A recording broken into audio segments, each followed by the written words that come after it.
sueño, despertame cuando lleguemos, no hay esa cosa que me quede dormida y me pase de nuevo.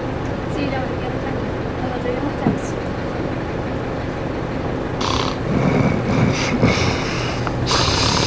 ¿Escuchas eso? Ay, no.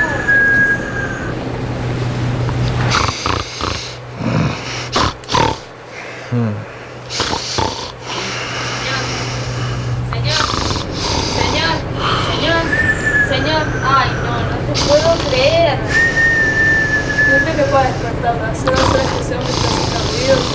Mi cabeza va a explotar. ¿Qué? ¿Cómo? ¿Nadie hizo nada? Bajo. Ya sé, gritemos toda la cuenta de 3. Señor, a ver si lo despertamos.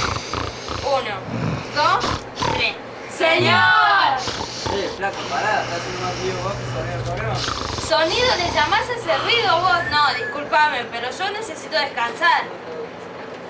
¿Qué pasa? ¿Cómo qué pasa? Que está haciendo mucho ruido, señor, y no podemos dormir. Disculpen, es que estoy muy cansado. Está bien.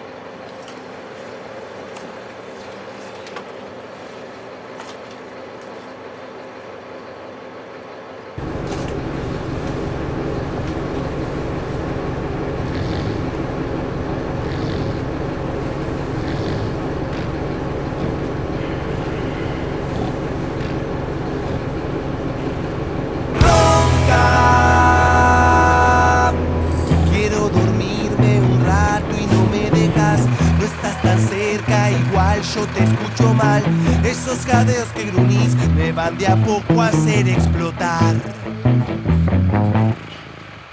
Hago ruido y ni te mosqueas, carraspeo, tos un poco más y parece que no escuchas.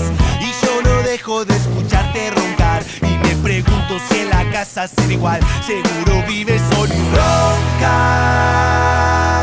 como ronca.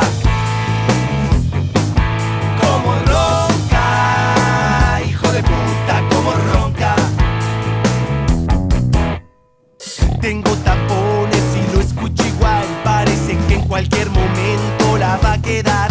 Y los demás parecen dormir igual.